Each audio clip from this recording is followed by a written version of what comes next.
Now, there's another problem. It's even scarier, and this is a central banker's worst nightmare. I talked about how the Fed is blundering because they're raising rates too high, too fast, et cetera, and they are. But the Fed has always said, we don't worry about inflation. We don't like it, but we know how to get rid of it. We just raise rates, and maybe they got to raise them longer and further than people expect, and maybe it's painful. There are costs involved, but they can kill inflation just by raising rates. They don't know how to stop deflation. I mean, how do you stop deflation? You can't raise rates. That'll make it worse. You can go to zero, but that doesn't, once you're at zero, you're at zero. QE doesn't work, by the way. It's been tried to the tune of like $9 trillion, but the empirical evidence is that it's just, they do QE by buying bonds from the banks, and the banks take the money and give it back to the Fed as excess reserves. That money never goes to the economy. What good does that do? And the answer is it doesn't do any good. So so you can take rates to zero, but you're stuck. Could you have negative interest rates? In theory, yes. In Europe, Switzerland, and Japan did, but there's no evidence that it provided any stimulus. I mean, they did it, but it's like an experiment that didn't work. So the problem with deflation is there's nothing a central bank can do, and it does feed on itself, and it does get worse, and that is a central banker's worst nightmare. And however, quick footnote, we did see this in the 1930s, well, between 1929 and 1933, during the first phase of the Great Depression. It was the Hoover administration. Then Franklin Roosevelt came in 1933. And Roosevelt faced exactly the same problem. I mean, he shut every bank in America on like his second or third day in office. By executive order, he closed every bank in America. Can you imagine the President of the United States today? I don't care if it's, Biden or Trump or anybody else, Democrat or Republican, issuing an order saying every bank is closed as of now. We'll get back to you when they're going to reopen. And that's what FDR did to break the banking panic. But he still had the deflation problem, and the Fed couldn't do anything. I talked to Ben Bernanke about this personally because Bernanke wrote a book on this, and I read the book, and I said, Mr. Chairman, I said, here's what I think you said. Did I get this right? He said, yeah, that's it. You understand it correctly. But the Fed couldn't and didn't do anything. So how did FDR break the back of deflation when the central banks were powerless? The answer is he raised the price of gold. He devalued the dollar against gold and raised the price of gold 75% from $20 an ounce to $35 an ounce. And that worked because it wasn't about rewarding holders of gold. In fact, he had confiscated all the gold beforehand. So it was like insider trading. But the idea of raising the price of gold was really to devalue the dollar so you could get the price of corn, wheat, steel, oil, get the price of everything else up. And it worked. In the middle of the Great Depression, from 1933 to 1936, the market boomed. I mean, the economy did very well, but it was starting from such a low level. It was still depressed, but it did much better. The Democratic theme song was "Happy Days Are Here Again." Then in 1937, the Fed screwed it up again and caused a second recession in the Great Depression, and that's why they call it the Great Depression. But the devaluation of the dollar against gold worked. Nothing the central bank could do would work. Deflation is very troubling, and should be, to central bankers, economists, and everyday citizens, everyday Americans, because it raises real interest rates really steeply. It feeds on itself, and there's nothing central banks can do about it. And the only thing that has ever worked is devaluing the dollar against gold. So it's one reason to have gold. But we're looking at a global recession, and those are rare. As I said before, it's one thing if Germany has a recession or Japan or the U.S., but usually there's another economy or economic group that's doing okay or at least better and can kind of pull everybody out of the rut. But global recessions where everybody is declining are rare, and that's what's happening. And that's what we had in 2008. Pardon me. So the U.S. is heading for one. We've just talked about that at length. Japan's in a recession. Europe's in a recession. China's in a recession. India's, having some tough times. And a lot of this is dollar related. All the other countries, I mentioned Switzerland, India, China, Japan have all seen their U.S. dollar reserves go down. And everyone's like, oh, they hate the dollar. They're dumping the dollar.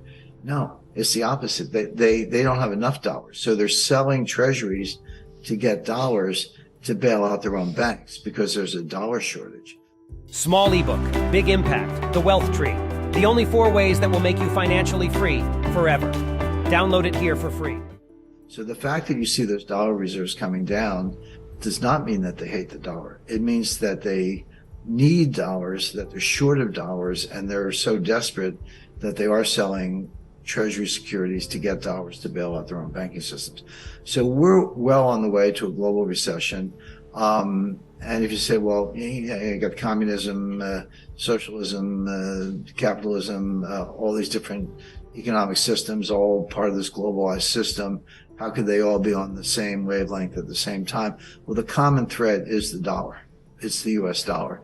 And, about 60% of global reserves, 80% of global payments.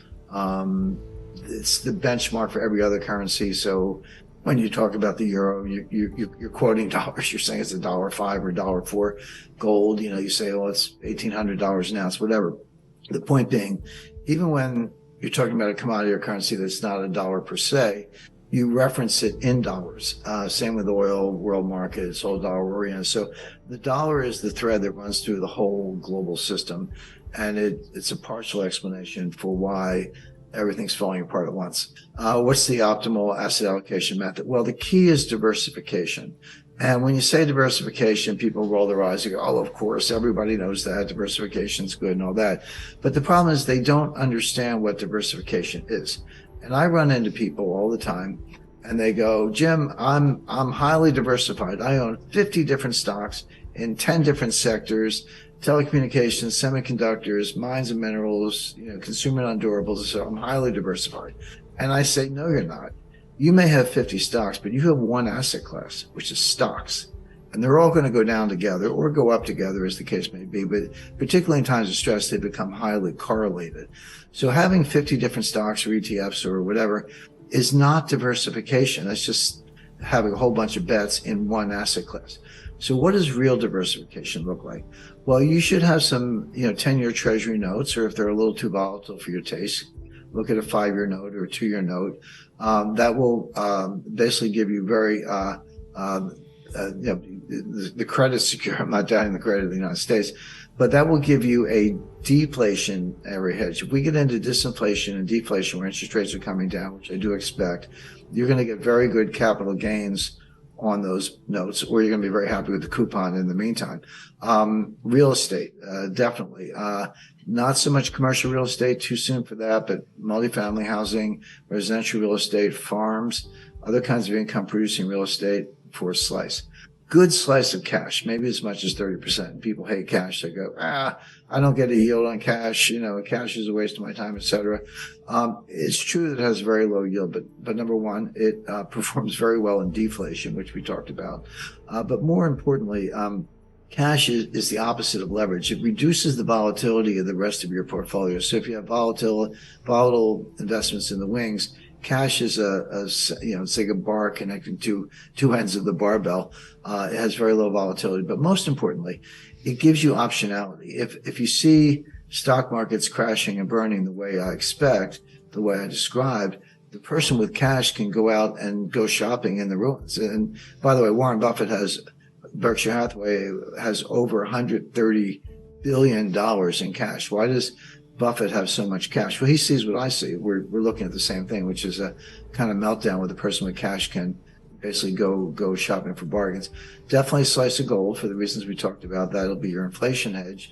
But 10%, people always say, Jim Rickards says sell everything and buy gold. I've never said that. I don't think that's a good idea. But 10%, yes. So that's a good slice. Private equity, if you can have access to good deals, that's a separate category.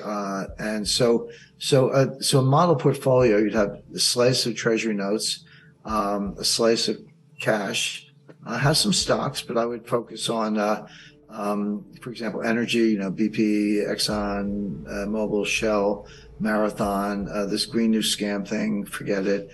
It's a big deal, from a policy point of view, but it's infeasible. I've studied the science very closely. It's going to go away. But in the meantime, if you bash the oil and natural gas companies, but you're going to need the oil and natural gas, which we do, then those stocks are going to do well. Real estate, I mentioned, and gold. So that would be a really diverse portfolio that would have 5 or 6 different asset classes. And some will outperform others. Some will do better in inflation, some will do better in disinflation. But that's the whole idea with this much uncertainty. And your winners